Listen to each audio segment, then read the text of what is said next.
Francisco Cândido Xavier, do qual não temos as mínimas condições de trazer para vocês os detalhes dessa obra evangélica tão profunda.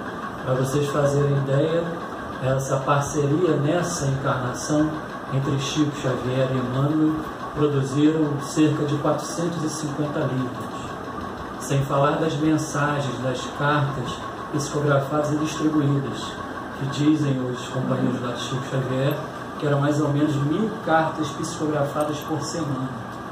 Então a gente não tem como medir a quantidade de informações, de conteúdos, de mensagens edificantes e consoladoras que esses espíritos conseguiram proporcionar a toda a humanidade. E a gente tem esse desafio aqui hoje, de falar da obra de Emmanuel, seu conteúdo e sua proposta para a humanidade. É porque Mônica é muito amiga minha mãe do coração, né? Aí deu esse desafio para a gente, né? Uma beleza, né? Mas eu me sinto muito feliz, me sinto muito alegre de falar desse tema. Estudar esse tema elevou a minha alma, me trouxe vibrações muito sutis. Quando a gente se depara, se debruça e consegue ler com o coração essas obras. Por isso que é tão importante para a gente estudar, tão importante para a gente se debruçar nessas obras, deixar que elas nos leiam e também lermos essas obras. É muito importante para a nossa vida, é alimento para a nossa alma. Então, fica já para vocês aqui o convite, o incentivo, né, incessante da gente se debruçar nessas obras que edificam e elevam a nossa alma.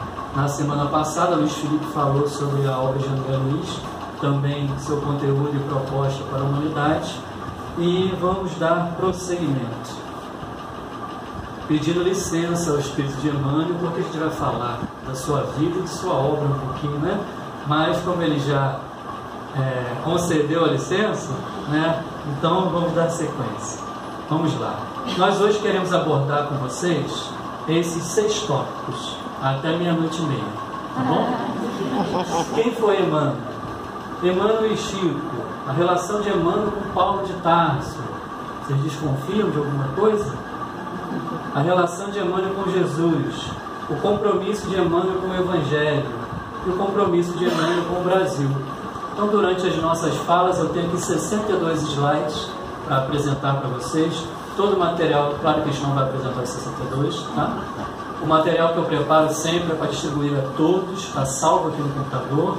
Todos que quiserem, peçam a organização da casa ou me peçam nas redes sociais, que é para todos. É realmente um material que eu preparo com muito carinho para que vocês estudem, leiam, se debrucem. A gente vai fazendo aquela colcha de retalhos de literatura espírita, cruzando ali as lições para trazer para vocês da forma mais facilitada possível. Então, durante a nossa conversa, a gente vai tentar passar por esses 6 tópicos, tá? E, como introdução, hoje cedo eu abri uma página para leitura, né, para começar o dia, do livro Caminho, Verdade e Vida. E no final do capítulo 136, eu encontrei uma frase que eu achei que tinha tudo a ver aqui com o nosso estudo. E sempre em véspera de palestra cai alguma frase que elucida mais a proposta e o conteúdo que é a nossa busca aqui no estudo de hoje. Em dado instante, Emmanuel vai dizer qual a grande tarefa do mundo espiritual para os encarnados. Por que que o mundo espiritual se debruça, se empenha em trazer mensagens para os encarnados? Por que tantas missões? Por que tanto intercâmbio mediúnico?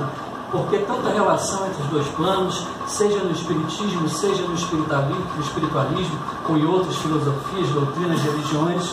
Por que esse empenho?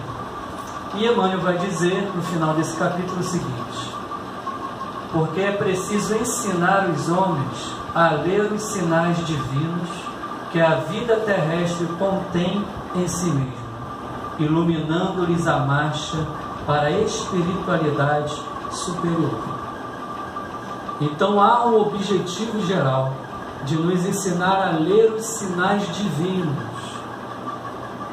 a observar os roteiros, as setas que são apontadas pelos espíritos que já venceram o bom combate.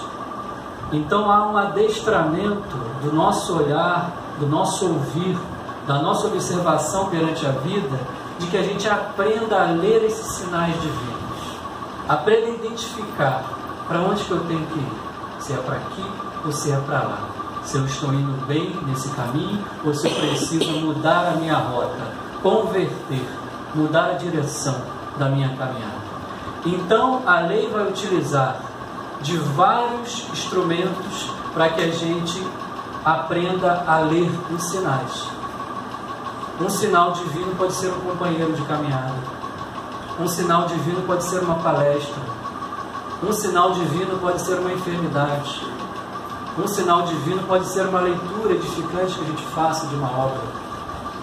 Mas é preciso que a gente aprenda a ler. Se eu não tiver um óculos de ler, um ouvido de ouvir, como disse Jesus, os sinais vão passando na nossa vida e a gente segue na nossa caminhada, não aproveita os sinais que a vida traz para a gente.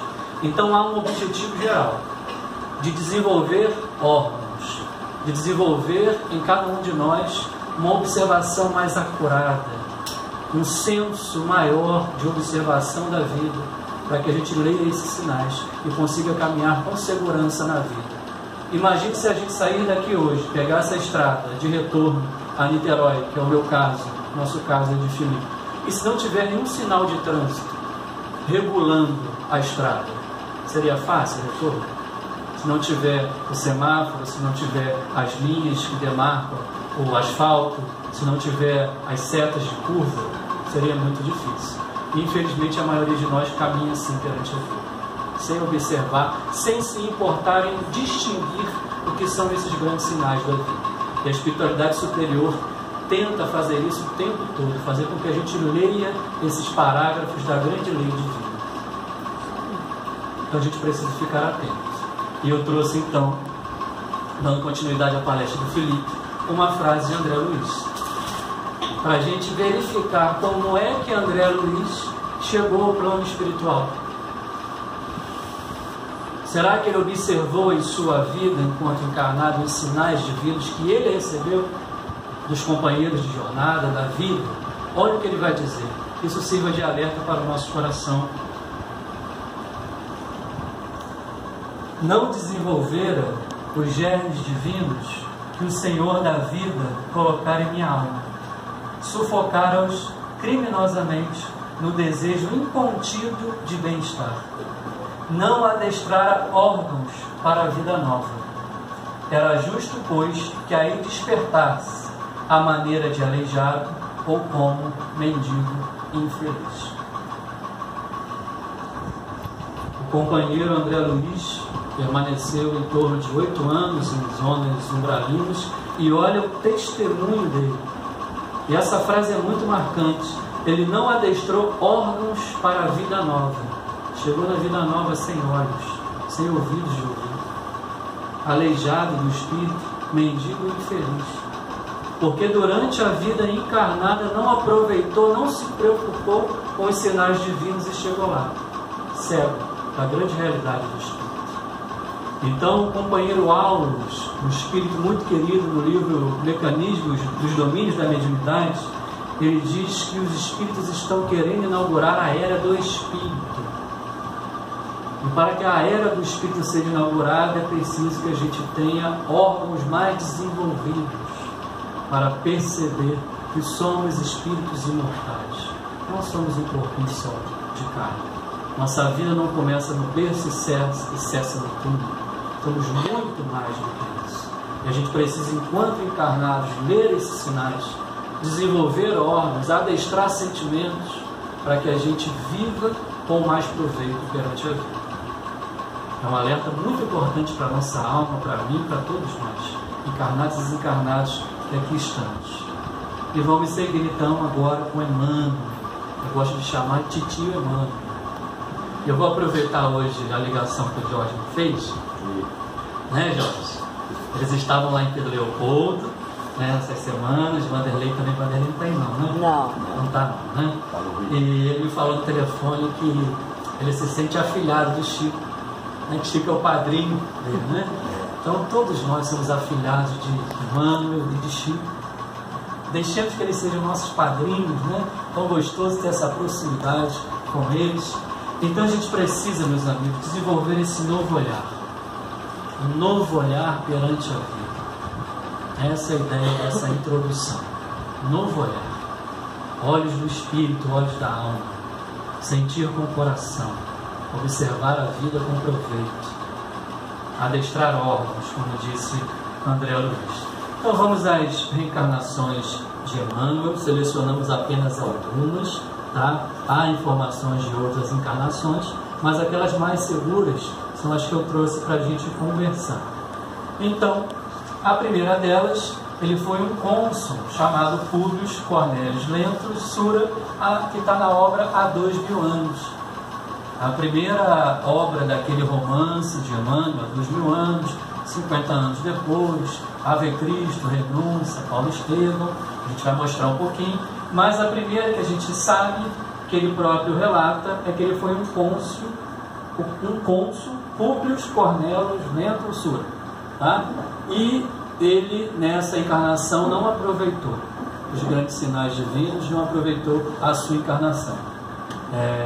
Tratou muito mal os escravos, furava os olhos dos escravos, uma série de dificuldades que Emmanuel apresentou nessa encarnação. E a partir daí ele reencarna depois como seu bisneto. Ele reencarna como senador Públio Lentulus, que está no livro há 2000 anos, que é a sua autobiografia romanceada, apresentando outros personagens, e aqui ele reencarna como Públio Lentulus na época de Jesus. Tem contato com o processo de condenação de Jesus, ele como senador romano. Pilatos, procurador da Judéia, chama ele para ajudar naquele processo. Então, Emmanuel teve a oportunidade de dar alguma contribuição para o processo de Jesus Cristo naquela época. Enfim, a gente vai falar um pouquinho disso mais à frente. E depois ele reencarna 50 anos depois, onde ele relata em uma de suas obras, como escravo da história. E aqui é interessante que ele reencarna em Éfeso. Em Éfeso é onde João Evangelista funda a igreja de Éfeso. Depois ele leva Maria de Nazaré para lá. Vai ter palestra aqui de Maria de Nazaré semana que vem, né? E lá Emmanuel, desde pequeno, tem contato, ele se torna discípulo de João Evangelista, de Inácio de Antioquia e de Policarpo de Esmirna. São grandes discípulos do Evangelho, grandes nomes do Evangelho. E Emmanuel, a partir dessa experiência com João Evangelista, com Inácio de Antioquia, com Policarpo de Esmirna, ele se torna esse grande escravo da história, grego, que se torna um grande orador do Evangelho nas catacumbas lá de Roma. A grande era da perseguição aos cristãos, que se reuniam na calada da noite, tinham sinais, distintivos para que as reuniões acontecessem, e, enfim, nas catacumbas lá de Roma. E ele foi um grande orador, tá? Ali ele já, no final da vida como senador Públio, depois de muito sofrimento, seu filho foi sequestrado, a filha dele teve lepra, a sua esposa foi martirizada no círculo máximo, lá no Coliseu, e uma dor imensa na sua vida. No final da vida, ele desperta para o Evangelho. Ele começa a estudar o Evangelho, a assimilar aqueles conceitos do Evangelho, até que ele desencarna junto com sua filha e outros companheiros no Vesúvio, no vulcão do Vesúvio, que exterminou aquela localidade de Pompeia. E depois ele tem outra encarnação como Basílio, um grande filósofo, como está em Ave Cristo. Tá? E aqui dizem os companheiros da FEB, grandes estudiosos do Espiritismo, Basílio teve uma filha adotiva chamada Flávia, que dizem que foi o padrinho, Chico Xavier. Tá? E também aqui, como Públio Lentulus, a sua filha Lívia, também dizem os amigos que foi também Chico Xavier. Aí eu pergunto a vocês, Flávia e Lívia, essas duas filhas de Emmanuel, essas duas personalidades diversas, tiveram um papel de suma importância na vida de Emmanuel, que foram as grandes transformadoras da alma de Emmanuel. E a gente costuma dizer que Emmanuel é o guia espiritual de Chico Xavier, não é verdade? Será que não é o contrário? Será que não é Chico que é o guia espiritual de Emmanuel? Porque a gente vai ver a trajetória de Emmanuel, uma trajetória difícil, do espírito, graças a Deus, hoje se encontra, poderíamos dizer, redimido, com desafios ainda a enfrentar, mas já venceu um bom combate maior da vida. né? Mas a gente vê a trajetória, se isso realmente for confirmado, de que Lívia, Flávia, as duas filhas nessas duas encarnações foram realmente Chico. É uma vida realmente muito, muito pura, né, assim dizendo. Mas vamos lá, depois ele reencarna como Padre Manuel da Nóbrega, o primeiro apóstolo do Brasil, um dos grandes fundadores do Brasil, grande fundador de São Paulo, Piratininga, ajudou a fundar o Rio de Janeiro, grande jesuíta Manuel da Nóbrega, que é também nosso titio Emmanuel. E é aqui que ele encontra a sua grande redenção, a sua grande virada evangélica foi como Padre Manuel da Nóbrega. E ele mesmo vai dizer isso nas suas cartas, nas suas mensagens, no grupo lá da família Joviano, de Chico Xavier e Pedro Leopoldo. Depois ele reencarna como Padre Damiano, está tudo contado no livro Renúncia. Depois como Padre Amaro, aqui no Brasil, aqui no Acre. Depois se muda para o Rio de Janeiro como um padre, foi aqui no século XX, tá? Reencarnou aqui, 19 e 20. Foi um grande sacerdote aqui no Rio de Janeiro, um orador também incrível. Teve contato com o Dr. Bezerra de Menezes, né? E ele próprio vai dizer que essa encarnação no Brasil era uma preparação para ele se aclimatar à cultura brasileira, à língua brasileira, se preparando para alguma reencarnação futura. Então a gente chega no século XXI. Vocês conhecem, já viram aquele vídeo do Chico Xavier, onde ele diz que Emmanuel reencarnaria no ano 2000, reencarnou no ano 2000, aqui no Brasil, e seria um professor, um educador, um pedagogo? Então, se isso realmente se confirmou, a gente acredita que sim, Divaldo Franco também confirma essa informação. Emmanuel está reencarnado desde o ano 2000, então ele está crescendo bastante, né? E daqui a pouco ele vai despontar aí, com certeza com toda a sua sabedoria que ele demonstrou para a gente. Essa é uma trajetória bem rápida desse espírito para a gente entrar nos detalhes da sua obra, da sua vida e do conteúdo. Quantos livros ele escreveu através do Chico? Junto com o Chico, de diversos espíritos, foram 400 e poucas obras. E os dois só? Quantas vocês acham? 50, 10, 80, 100? Vocês já se desafiaram a escrever um livro? Muitas obras. É muito difícil, não é fácil. Psicografar, então, ainda mais difícil. Naquela época, que não é igual hoje, que a gente digita no computador, não tinha máquina nem de datilografar, era lápis, papel caríssimo, uma tarefa muito difícil. Chico com problemas nos olhos desde muito novo, muito difícil. Então ele, da Lavra de Emmanuel, foram 127 livros. A gente vai abordar todos os 127 hoje aqui, tá? Então, foram romances históricos, Ave Cristo, Há 2000 anos, Renúncia, os comentários da codificação, os comentários do Novo Testamento e assuntos diversos, tá? E vamos aos comentários da codificação. Qual o conteúdo proposto? Não é esse o objetivo? Qual o conteúdo proposto? Então, vou pesquisar nos prefácios de Emmanuel, que é a beleza dos prefácios de Emmanuel. Ele prefacia praticamente todas as obras de Francisco Cândido Xavier, que Emmanuel é o grande organizador do trabalho mediúnico de Francisco Cândido Xavier, de padrinho. Ele revisava e ele dava permissão aos espíritos que se comunicariam através do Chico. Diz Cláudio Tavares que ele é o superintendente da tarefa mediúnica de Chico Xavier aqui no Brasil. Então as mensagens que a gente lê através do Chico, por exemplo de Humberto de Campos, por exemplo de Bezerra de Menezes, por exemplo de outros espíritos, passaram pela permissão e pela coordenação e pela revisão de Emmanuel. Então quando a gente lê Humberto de Campos, vocês estão lendo também a mãozinha de Emmanuel ali, revisando, coordenando. E graças a Deus Emmanuel resgata Humberto de Campos, traz esse grande literato para a gente ter contato com essa grande sabedoria. Enfim, qual o conteúdo e propósito?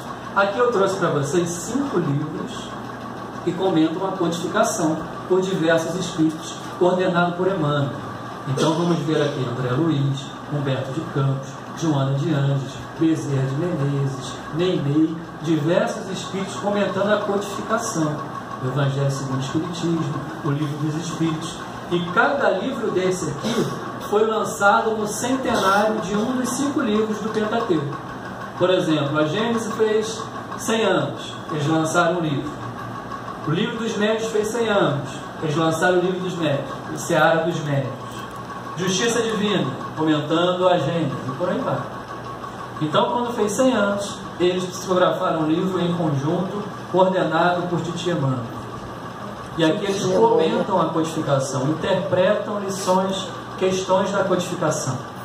Então é muito importante que ele vai dizer, em todos os prefácios dessas 5 obras, mais ou menos assim: mais uma vez, asseguramos de público que o único móvel a inspirar-nos é apenas o de encarecer o impositivo crescente do estudo sistematizado da obra de Allan Kardec.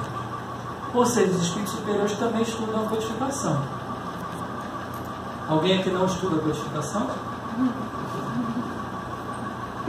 Então, a importância da gente estudar a codificação, a importância da gente se debruçar nessas leituras, buscar compreender. Não entendi, pede ajuda ao colega, pede ajuda à casa espírita, porque isso vai revelar para a gente os sinais que a gente comentou lá no início. A voz da própria consciência nossa revela esses sinais que a gente precisa seguir. Então, ter contato com esses estudos é ter contato direto com o nosso Mestre Jesus. E convidou esses espíritos amigos para trazer essas revelações à face da Terra. Então, esses espíritos se debruçaram na codificação e trouxeram interpretações mais seguras da codificação. Uma coisa é Rafael interpretando uma questão do Livro dos Espíritos, outra coisa é Bezerra de Menezes interpretando o Livro dos Espíritos. Então, aqui a gente vai ter o contato com esses espíritos amigos interpretando a codificação. Então, a gente passa para os assuntos diversos. Então, Emmanuel comentou sobre reencarnação, comentou sobre perispírito, comentou sobre sociedade, sobre ciências, história, física, química, comentou sobre religião, espiritualidade, comentou sobre assuntos diversos, muitos assuntos, casamento, sexualidade, comentou sobre muita coisa. E aqui são só alguns livros, né? Em especial Pensamento e Vida, que é um livro fantástico. No prefácio desse livro, ele vai dizer que isso é uma cartilha falada para todos os espíritos que estão aqui do berço ao túmulo. Lá no plano espiritual tem uma cartilha falada, um roteiro. Então eles se esforçaram a trazer para a gente esse roteiro, para nós encarnados aqui, e materializaram nesse livro Pensamento e Vida.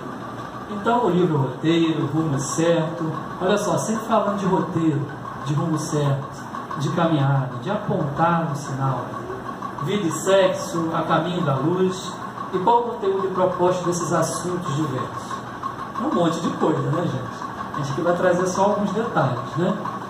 Então, no prefácio do livro que leva o nome de Emmanuel, um dos primeiros dele a serem psicografados, em 1938, ele fala sobre a tarefa dos guias espirituais. Olha que interessante. Qual a tarefa, qual a proposta dos guias espirituais? Essa perseguição que a gente está tendo aqui. Então, quando falamos, portanto, da influência do Evangelho nas grandes questões sociológicas da atualidade, apontamos às criaturas o corpo de leis pelas quais devem nortear as suas vidas no planeta. Então, a tarefa dos guias espirituais, quando se empenham em trazer essas revelações para a gente, é revelar um corpo de leis cósmicas, um corpo de leis morais. E se a gente seguir em conformidade com essas leis, chegaremos com mais tranquilidade, com mais rapidez, na perfeição que precisamos chegar. Mas se não agirmos em conformidade com essas leis morais, certamente teremos muitas encrencas pela frente, muitos desafios, muitas dores desnecessárias no nosso processo evolutivo. Então, a codificação, as obras espíritas revelam leis gerais do universo, para que a gente, conhecendo essas leis gerais, a gente busque, se empenhe a caminhar de acordo com essas leis gerais, em benefício de nós próprios. Então, quando a gente lê um parágrafo do Evangelho, um versículo do Evangelho, quando a gente lê um texto da codificação, quando a gente lê um texto da literatura espírita, a gente está lendo parágrafos dessa grande lei. A gente está conhecendo essas grandes leis, para que a gente tenha mais facilidade de vivê-los. Porque se a gente não conhecer, como é que a gente vai vivê-los? Vai dizer o espírito Alcione, na obra Renúncia, que é um espírito que veio de Sírios, de uma constelação muito superior à nossa, veio aqui por amor, por sacrifício, por renúncia, atrás do seu companheiro, que ainda estava aqui na Terra, e ela vai dizer mais ou menos o seguinte: o Evangelho é um vasto caminho ascensional. O Evangelho precisa ser conhecido, meditado, sentido e vivido. Então o Evangelho precisa ser conhecido. O Evangelho como lei moral precisa ser conhecido. Se eu não me debruçar sobre isso, eu não vou conhecer. O Evangelho precisa ser meditado, ou seja, não é uma simples leitura, é uma meditação, é uma penetração com os olhos do Espírito, além da letra do texto. Então ele precisa ser meditado, ele precisa ser sentido. Então precisa sentir, precisa aquecer, precisa tocar o coração e transformar os sentimentos, para que então seja vivenciado. É um vasto caminho ascensional: conhecer, meditar, sentir, viver. Essa é a sabedoria do Espírito Alcione. Então, qual o compromisso de Emmanuel com o Evangelho? Eu fiz um subtítulo aqui, que é até um capítulo de um dos seus livros, que ele tem um compromisso com a formação da mentalidade cristã. Com formar homens de bem, homens que têm uma mentalidade mais cristianizada, uma mentalidade mais cooperativa, uma mentalidade que abraça os círculos humanos, não fica adstrito só no seu próprio egoísmo, não abraça só os seus, mas que transcende os seus próprios interesses. É uma mentalidade que ama também os inimigos, uma mentalidade que busca perdoar, uma mentalidade que busca amar independente de maneira incondicional, uma mentalidade que abraça todas as criaturas, não só os homens, mas também os animais, todos os seres da criação. É uma mentalidade cristã que é universal, que busca amar, que busca desenvolver-se a cada instante. Então, é a formação da mentalidade cristã, é educar-se no Evangelho, é passar por esse estágio de conhecer o Evangelho, de meditar no Evangelho, para que a gente possa viver. E um compromisso especial de Emmanuel com o Brasil, que é esse processo de evangelização das almas que reencarnam aqui no Brasil, coração do mundo, pátria do Evangelho. E para tanto, Emmanuel fez diversos comentários ao Novo Testamento. Emmanuel é o maior comentador do Novo Testamento na face da Terra. Não há alguém encarnado ou desencarnado que mais comentou em literatura, em livros publicados, o Novo Testamento como Emmanuel. E num período de muita dificuldade de se escrever, de se publicar livros, e através do intercâmbio mediúnico, que é difícil, não é fácil. Então, ele é o maior comentador. E esses comentários começaram com a coleção Frutiviva, que é o que a gente chama de livro de página, né? Vamos abrir uma página para harmonizar, elevar o ambiente. Essa prática é muito antiga de abrir uma página. Francisco de Assis fez muito isso. A ordem franciscana começou assim, praticamente, quando entraram os primeiros frades. Ele abriu uma página do Evangelho para um dos frades, depois abriu para o outro, depois abriu para o outro. Aí eles decidiram entrar na ordem, que caiu justamente o que eles precisavam para iniciar aquele processo evangélico com Francisco de Assis. E a coleção Fonte Viva, Ceifa de Luz, Pão Nosso, Vinha de Luz, cada livrinho desse tem 180 capítulos. Tá? Quanto que dá aqui, mais ou menos? 180, 180? Quem é bom de matemática? 180, 360, 500... 900, 900 comentários só aqui. Só nessa leva de 5 livros, 900 comentários ao Novo Testamento. E além disso, as diversas mensagens na Revista Reformador, em outras revistas, comentando também o Novo Testamento. Então, A FEB fez um trabalho lindíssimo, através do Saulo, um companheiro muito querido, de reunir todos os comentários de Emmanuel sobre o Novo Testamento nessas 6 obras. Então, todo o comentário que Emmanuel fez ao Evangelho de João está reunido nessa obra. Todo o comentário ao Evangelho de Lucas está aqui. Marcos, Mateus, nas cartas de Paulo, todos os comentários que ele fez às cartas de Paulo e também aos Atos dos Apóstolos. Então, reuniram nesses 6 livros, publicaram recentemente. Então, é um material extenso para a gente realmente compreender os Evangelhos, a mensagem do Cristo na sua pureza. E qual é o conteúdo e proposta disso? Por que Emmanuel comentou tanto o Novo Testamento? Comentou tanto as cartas de Paulo, os Evangelhos de Marcos, Lucas, João? Por que tantos comentários sobre o Evangelho? Qual o conteúdo e proposta disso? Né? Então vamos tentar descobrir. Quantos comentários ao geral foram? Ali nós vimos 900. Tá? E aqui nós vamos ver 1616 comentários. São muitos comentários ao Novo Testamento. Então é o maior comentador do Novo Testamento. Ou seja, é a interpretação de passagens que a gente tem muita dificuldade de entender, que é um espírito superior, facilitando para a gente conhecer, meditar, sentir e viver. E esses comentários estão espalhados em 138 livros, 441 artigos publicados em Reformador, na centenária revista Reformador, publicada pela FEB, e na revista Brasil Espírita, que já não existe mais. Tá?